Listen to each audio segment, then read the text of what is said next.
알아두면 쓸모있는 일반 상식 30문제 준비했습니다. 저희 채널은 문제 지문에도 지식을 담으려 노력합니다. 시작할게요.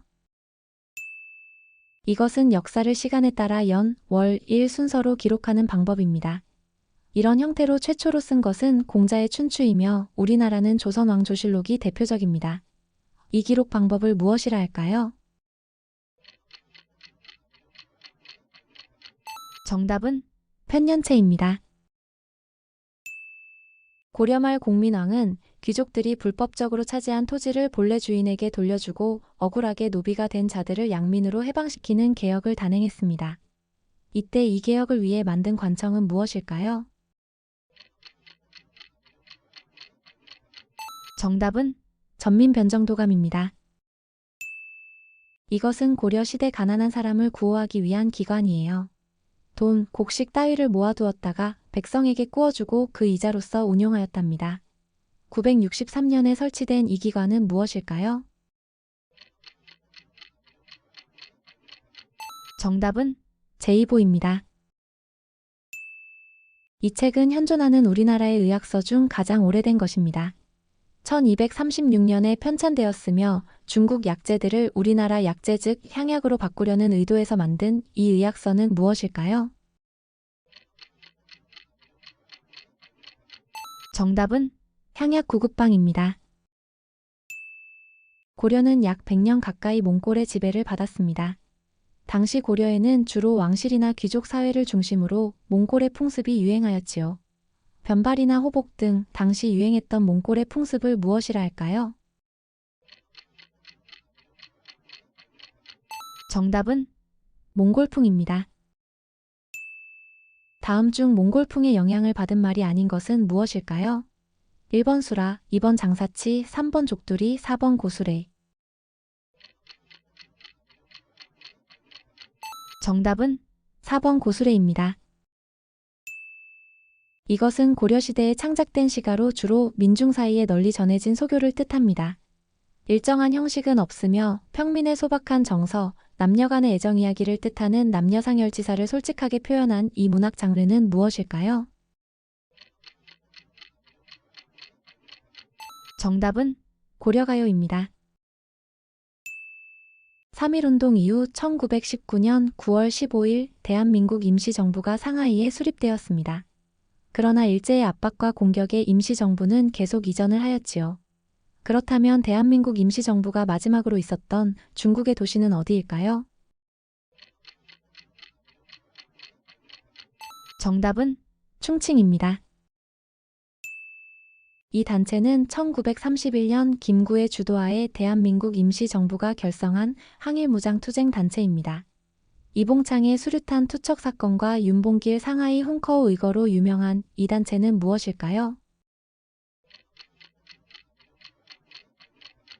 정답은 한인애국단입니다.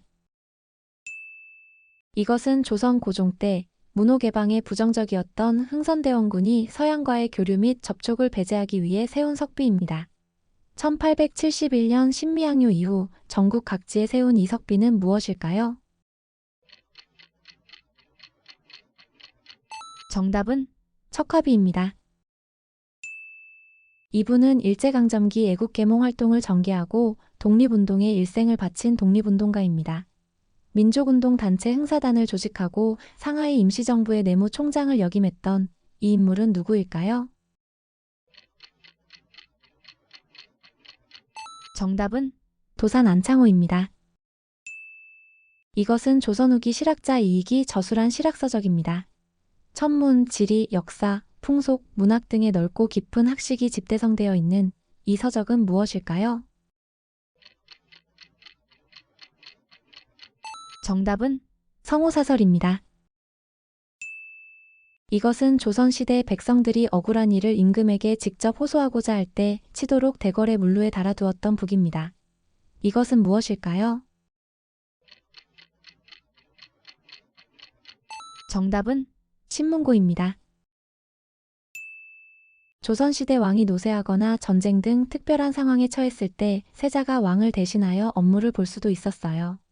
이렇게 왕을 대신하여 세자가 국정을 처리하는 것을 무엇이라 할까요? 정답은 대리청정입니다. 1453년 세종의 차남 수양대군이 왕위를 찬탈하기 위하여 세종과 문종의 고명 대신이었던 김종서와 황보인 등을 살해하고 정권을 장악한 사건을 무엇이라 할까요? 정답은 계유정난입니다. 이것은 신라의 골품 가운데 하나로 버풍왕 때부터 생겼습니다. 신라의 여왕이 등장할 수 있었던 배경은 이 골품을 가진 남성이 없었기 때문이에요. 이것은 무엇일까요? 정답은 성골입니다. 이것은 다리가 3개인 까마귀로 동아시아 전설에 등장하는 상상의 동물입니다. 고구려 고분벽화에서 하늘의 해를 상징하여 그려지며 고구려의 상징인 새입니다. 이것은 무엇일까요? 정답은 삼조고입니다. 백제는 특유의 독창성과 창조성을 가진 문화로 유명합니다. 이것은 4, 5세기에 만들어진 것으로 칼의 몸체 좌우에 엇갈려서 각각 3개의 칼날이 나뭇가지 모양으로 뻗어 있어요. 이 백제의 유물은 무엇일까요?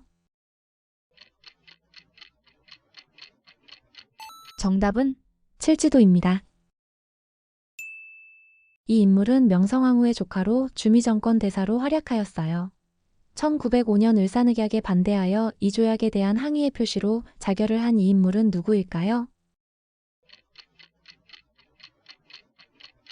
정답은 민영환입니다. 이 인물은 일제강점기 한국의 소중한 문화유산을 지켜내는 것이 나라를 되찾는 길이라 생각하고 자신의 재산을 털어 한국의 문화재를 수집했어요. 현재 이 사람의 호를 따서 간송미술관이 만들어졌는데 이 인물은 누구일까요? 정답은 간송전영필입니다. 조선 순조 때 김정호가 제작한 수선전도는 경복궁을 중심으로 왼쪽에는 종묘, 오른쪽에는 사직을 배치했어요. 여기서 사직은 곡식의 신과 이것의 신에게 제사를 드리는 곳이래요. 이것은 무엇일까요? 정답은 땅입니다. 신라의 마지막 왕은 경순왕입니다. 백제의 마지막 왕은 의자왕, 고려의 마지막 왕은 공양왕이지요. 그럼 조선의 마지막 왕은 누구일까요? 정답은 순종입니다. 사역원은 조선 시기 중국과의 외교와 통상을 위해 중국어를 가르치는 기관입니다. 그럼 이곳에서 외국어 교재로 사용했던 책의 이름은 무엇일까요? 정답은 박통사입니다. 이것은 국가가 비상사태나 특별한 상황에서 국민에게 중요한 정보를 전달하기 위해 발령하는 법령을 말합니다. 법적 구속력을 가지며 국민의 행동에 직접적인 영향을 미칠 수 있어요. 이것은 무엇일까요? 정답은 포고령입니다. 이것은 TV, 신문, 잡지, 라디오 방송 등 정보화 시대 이전부터 존재해온 전통적인 언론을 뜻합니다. 오랜 전통과 역사를 바탕으로 신뢰성과 공신력이 장점인 이 매체를 무엇이라 할까요? 정답은 레거시 미디어입니다. 이것은 정치 지도자가 더 큰 권력을 얻기 위해 불법적인 수단으로 스스로 벌이는 쿠데타를 말합니다. 일반적인 쿠데타와는 달리 외부 세력이 아니라 정권 내부의 주체가 중심이 되어 실행된 이 쿠데타를 무엇이라 할까요? 정답은 친위 쿠데타입니다. 이것은 스코틀랜드에서 유래한 빙판 위에서 벌어지는 전략적 스포츠입니다. 빙상 위의 체스라고도 하는 이 스포츠는 무엇일까요? 정답은 컬링입니다. 이 동물은 고대 문명에서 신성한 동물로 숭배받았습니다. 큰 귀를 가지고 있어 청각이 뛰어나고 사막에서 매우 적응을 잘하지요. 고대 이집트 신화에서 중요하게 여겨졌던 이 동물은 무엇일까요? 정답은 사막여우입니다. 이 식물은 아프리카와 마다가스카르, 오스트레일리아 등의 건조한 열대 지역에 자생해요. 아주 큰 물병 모양의 나무로 생명의 나무로 불리우는 이 식물은 무엇일까요? 정답은 바오밥나무입니다. 이것은 긴 뱀처럼 한 줄로 길게 늘어선 군사들의 전투 대형을 뜻하는 말이었어요. 오늘날 많은 사람이 줄지어 길게 늘어선 것을 가리키는 말이 되었죠. 이 말은 무엇일까요? 정답은 장사진입니다. 끝까지 시청해주셔서 감사합니다. 더 좋은 영상으로 찾아뵙겠습니다.